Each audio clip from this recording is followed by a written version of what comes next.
Welcome and welcome back to my channel.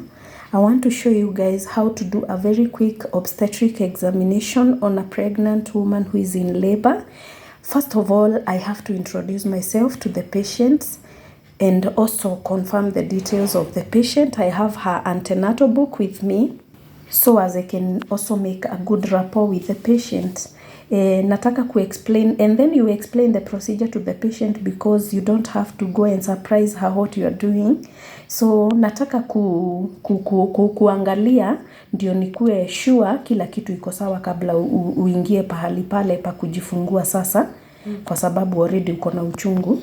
So nataka nisikilize mtoto, hati yake kama inapiga vizuri, that is moyo wake kama unapiga vizuri, na tena niangalie venye mtoto kama amekaa vizuri, kama weza kujifungua normal way. Umeelewa? So first of all, I have to tell her to go and empty her bladder, which she has already done. And then I make sure all my equipment are ready. I have here my fetoscope here. I don't have a Doppler with me. A Doppler is more audible, you can hear it, but with the fetoscope I'm the only one who is able to hear.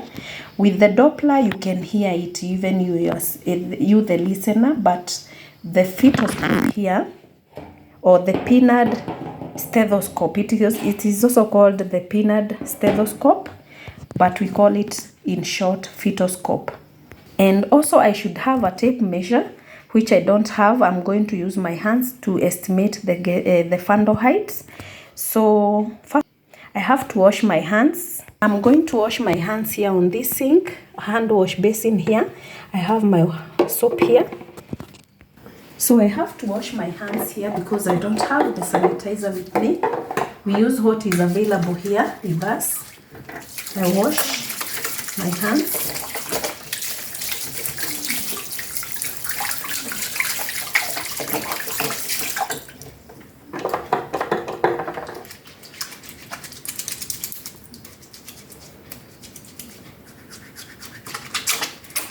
And then I'm going to dry them so as I can be able to do the examination.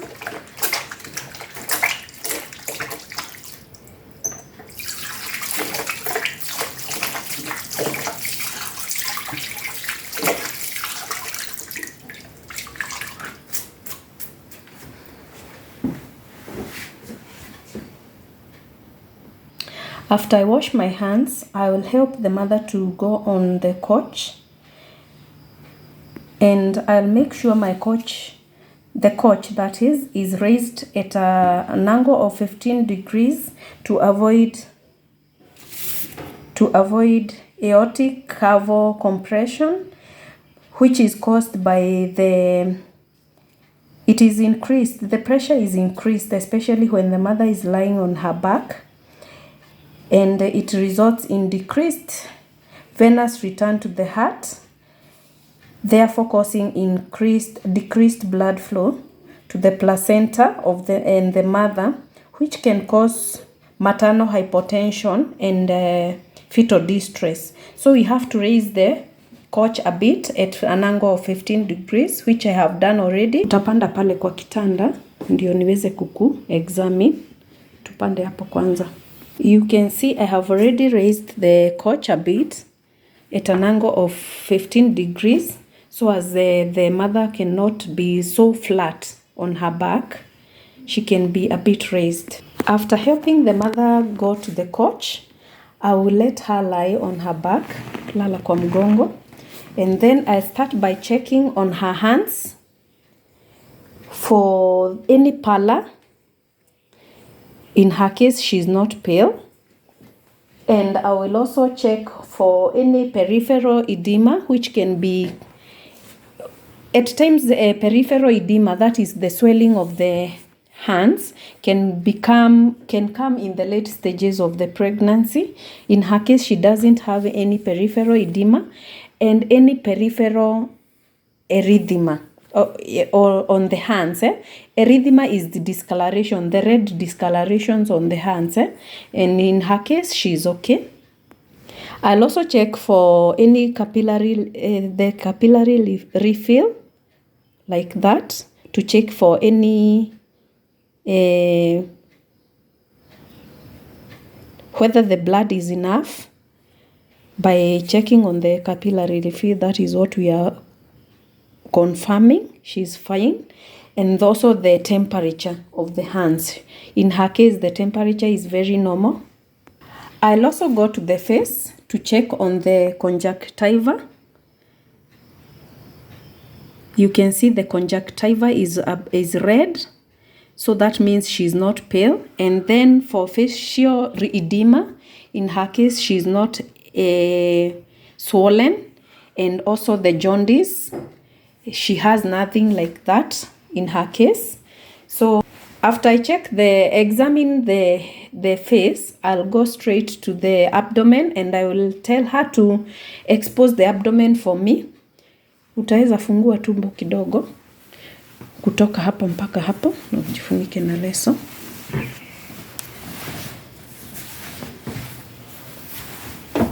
Yeah, like that.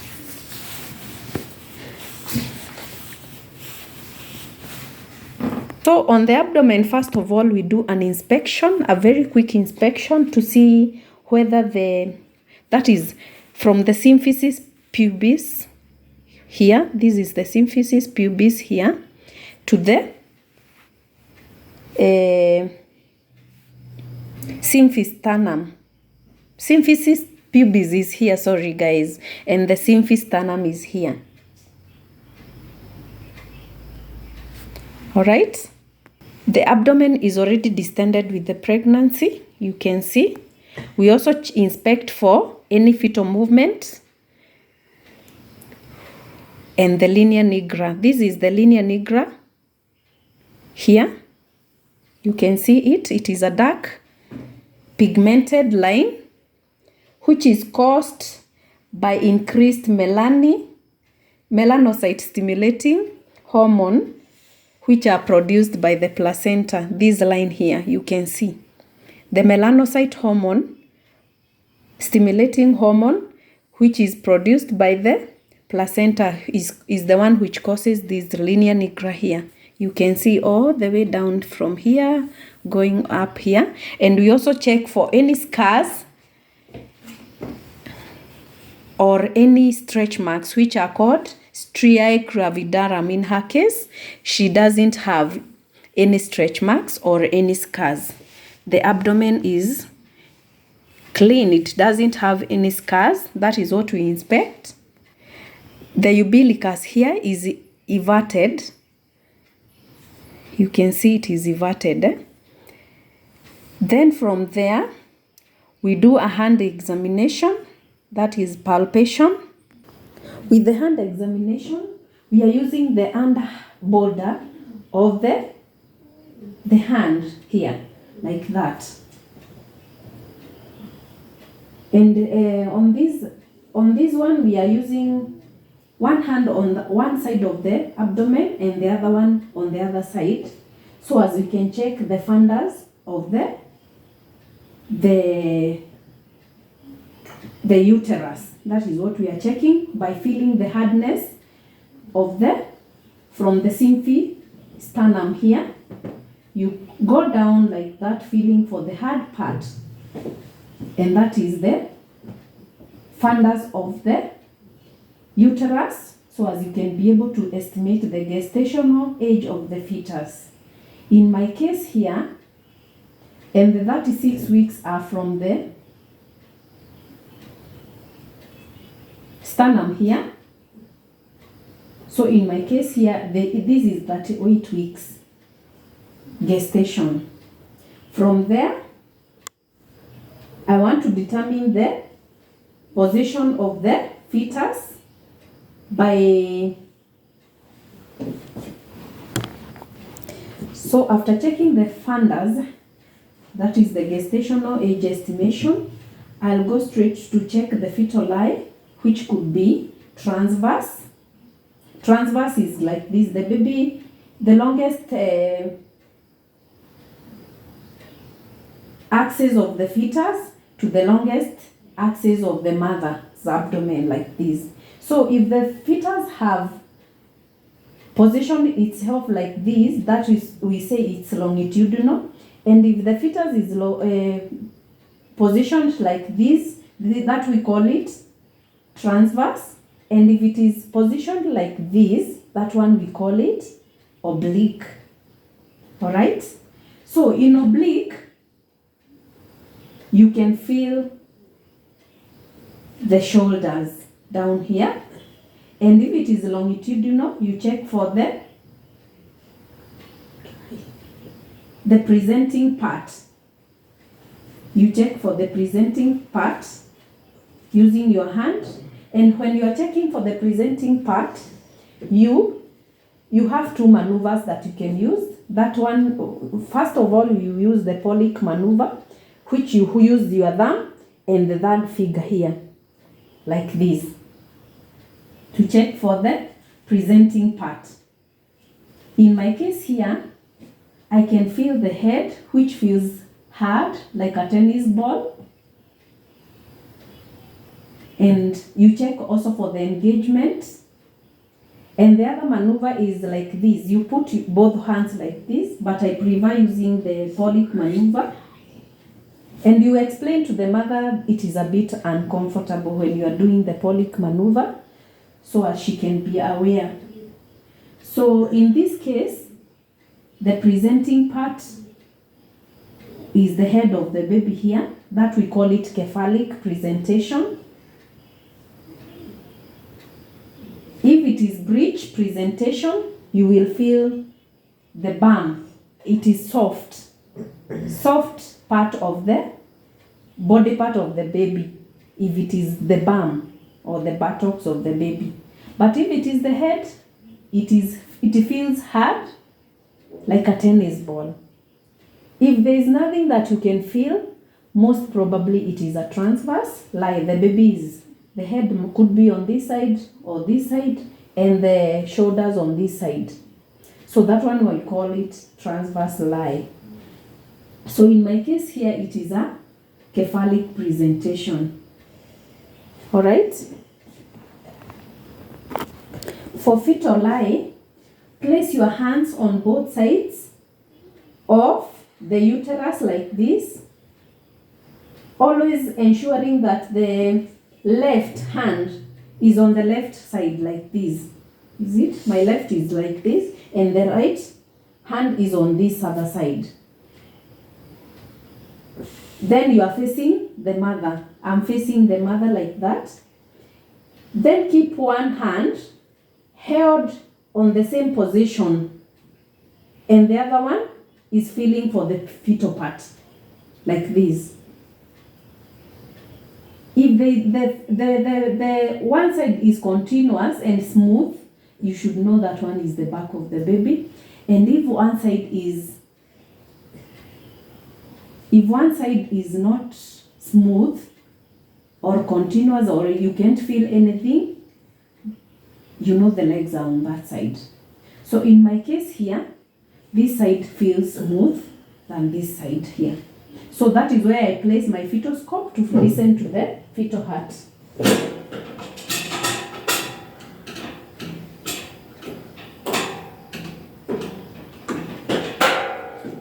So whenever you locate the back, that is where you place on the anterior shoulder. And you listen to the fetal heart. I have my watch right there, and you count the fetal heart rate in 1 minute.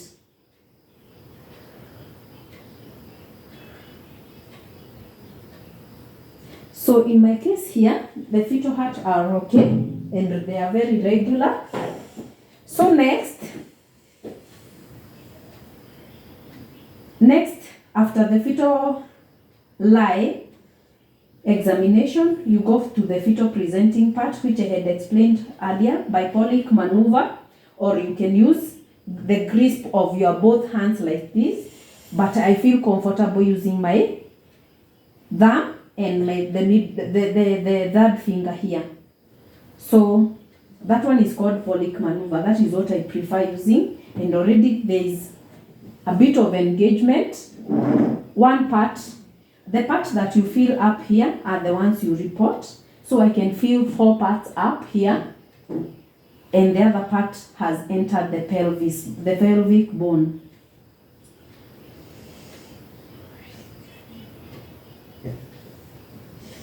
So to check on the engagement, you have to hold the presenting part against the pelvis here, in coordination to the pubic symphysis, so as you can feel whether it is balloting or not. In her case, the head is not balloting, it has already entered in the pelvic bone. After auscultation, which I have already done, auscultation is using the penile stethoscope here, or fetoscope. I have already listened to the fetal heart, and the fetal heart rate is okay. After that, I'll go straight to her legs to check for any edema or any erythema.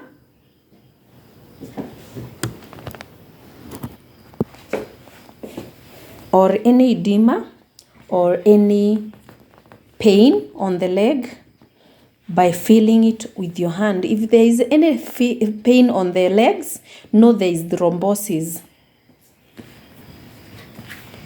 Thrombosis is a clot in the leg which can cause edema. So if there is any pain, that one should be a point to note. But in her case, she doesn't have, and she doesn't have any swelling of her legs. You can confirm the swelling by pressing 2 fingers on the leg. If it is pitting, you know there is some edema. But in her case, there is nothing like edema, or there are no discoloration of the leg. So she's fine. And then you let her sit up to be comfortable. After finishing the examination, you can let the mother lie on her left side so as she can be comfortable and be able to give her baby enough oxygen. So, asante sana kwa cooperate. And that we are through. Thank you so much for always tuning in. See you in the next video. Bye.